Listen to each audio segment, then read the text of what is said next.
Buenas noches, bienvenidos a esta aproximación que vamos a hacer a un momento de la historia del arte, a un momento de la historia de la literatura conocido como el barroco. Recuerden ustedes que venimos de el Renacimiento, que significó una ruptura grande, significativa con el Medioevo. Ahora, esa sencillez propia de el Renacimiento, que está representada por poetas como Garcilaso de la Vega, con poemas, con fragmentos de poemas que hemos tenido oportunidad de abordar y que nos han impactado, que nos han gustado por su sencillez. ¿Recuerdan ustedes aquella estrofa del por vos nací, por vos tengo la vida, por vos he de morir y por vos muero? Bien, esa sencillez ahora dentro del barroco va a desaparecer, se va a complejizar, va a ser algo diferente. Entonces, aproximémonos hacia lo que es el contexto, las características de ese momento de la historia del arte, de ese momento de la literatura, que si necesitamos ubicarlo dentro de un tiempo específico corresponde al siglo XVII, años 1600, y los primeros 50 años del siglo XVIII, es decir, 1750. Eso dentro de unos márgenes de lo temporal. Es necesario decir que el barroco no es solamente un momento literario. El barroco es un momento muy rico, muy amplio, muy variado. Tenemos expresiones barrocas en la pintura. Por ejemplo, Diego Velázquez. Por ejemplo, José de Rivera. Tenemos grandes músicos, Vivaldi, Telemann, Johann Sebastian Bach, Handel, Henry Purcell.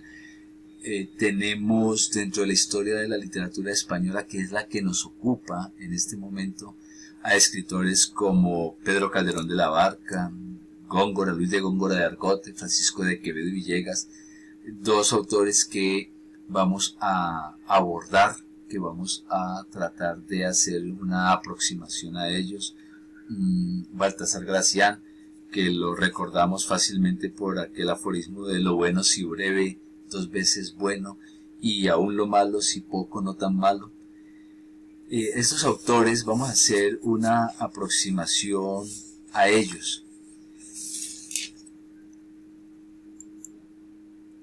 ¿Qué pasa entonces en ese espíritu europeo, en ese espíritu español? Tenemos que hay un cierto pesimismo, tenemos que hay desconfianza en los valores humanos. Pero ¿qué motiva ese pesimismo y qué motiva esa desconfianza?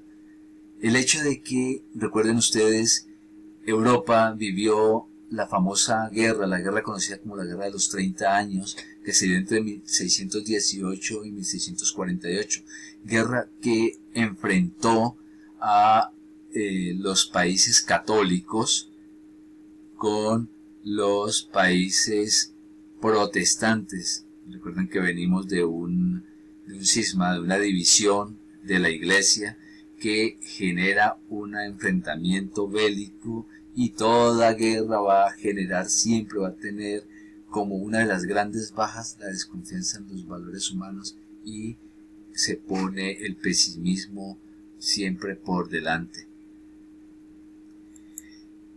¿Qué otras características son propias de ese barroco? Si lo hablamos desde la pintura, vamos a tener grandes contrastes, por ejemplo, como luz y sombra.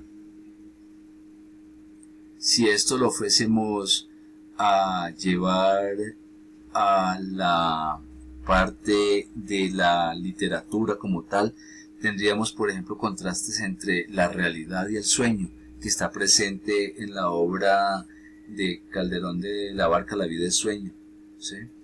Esa lucha de contrarios que aquí en la pintura estamos mostrando, y en lo literario como lucha de contrarios de realidad y sueño, es otra característica muy fuerte dentro de lo que es el barroco.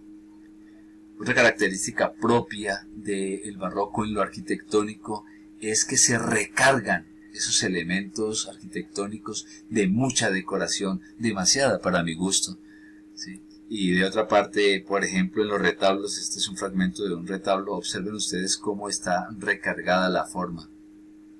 Esto, en lo literario, viene a ser un retorcimiento en la expresión. Eso que estamos viendo en lo arquitectónico, lo vamos a ver en la expresión.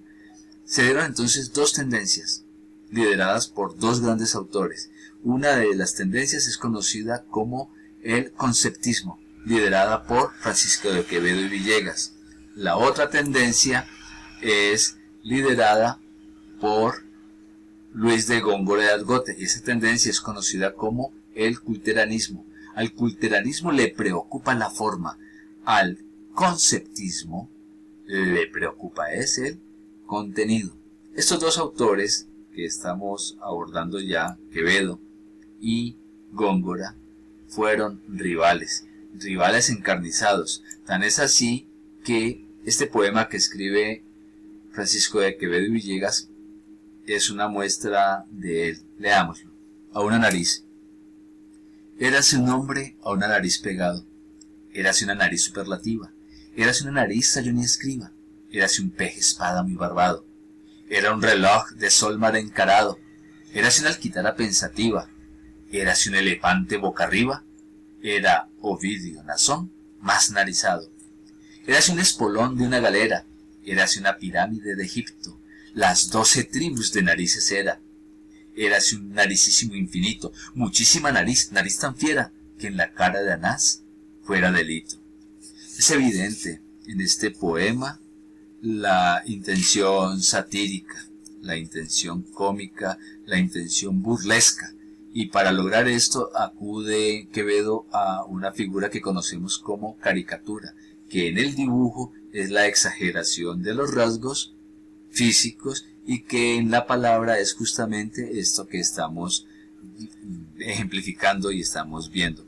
Hagamos una aproximación entonces rápidamente a la parte formal. Es evidentemente un soneto, 2 cuartetos, 2 tercetos. Sus versos son de arte mayor porque tienen 11 sílabas métricas. Érase un hombre a una nariz pegado, 11 sílabas métricas. Y en la estructura de su rima tenemos entonces, y la vamos a marcar con letras mayúsculas A, B, B, A, en donde el primer verso rima con el cuarto y el segundo con el tercero. Igual sucede con la segunda estrofa, mantiene A, B, B, A, porque es idéntica la estructura en su rima. Y el primer terceto ya cambia y tenemos que su estructura es C, D, C, y el último de los versos es D, C, D. Ahora, si llevamos la atención a la parte de una estructura que hay constante en el poema, vamos a encontrar de dónde deriva su musicalidad. Observen ustedes que hay un verbo, un nombre o un sujeto y un atributo. Érase, verbo, una nariz, un nombre, superlativa, atributo. Y esto se sostiene en cada uno de los versos. Al sostenerse o al ser una constante, entonces lo que tenemos es que nos da un ritmo, nos da una musicalidad, y esta es otra de las características propias de lo poético. Acude el autor también a hipérboles. El primer verso es evidente que es una hipérbole, una exageración, ¿sí? Exageración en la que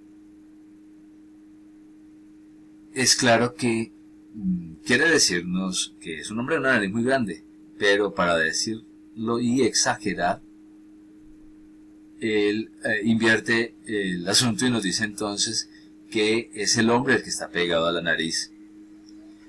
De otra parte, si observamos, era un reloj de sol mal encarado. El reloj de sol, recuerdan ustedes, tiene un eje vertical en el cual el sol al impactar genera una sombra y permite el marcar o el dar idea de la hora. Aquí hay una posible doble connotación. mal encarado queriendo decir mal orientado, es decir, torcido, lo que llevaría a pensar que esa parte vertical correspondería a la nariz, una nariz torcida, o de otra parte pensarse que mal encarado es que no está orientado al sol, y si no está orientado al sol, pues es sombrío, es inútil, no sirve, y con esto está haciendo una agresión fuerte a su rival Góngora. Tenemos por acá érase una alquitara pensativa, y por acá érase un espolón de una galera, para que nos hagamos a la idea de lo que estos versos significan. Miremos los referentes, ¿sí? Esta es una alquitara, un instrumento dedicado para hacer la destilación, y este es un espolón. Observen ustedes el tamaño desmesurado si se tratase de comparar con una nariz, ¿sí? De otra parte, sabemos todos que la raza judía pues es característica por esa forma de su nariz, grande y de alguna manera aguda. Hay tres alusiones claras y directas a ese mundo de lo judío en este sentido, ¿sí? Escriba, recuerden ustedes que el escriba era entre los judíos el intérprete de la ley, ¿sí? Las 12 tribus de narices era, y otra hipérbole evidentemente, y que en la cara de Anás fuera delito. Anás era un sumo sacerdote de los judíos. En síntesis, entonces, tenemos que esto es una caricatura, una exageración muy bien lograda, un ejemplo de lo que es la literatura del barroco. Hasta la próxima.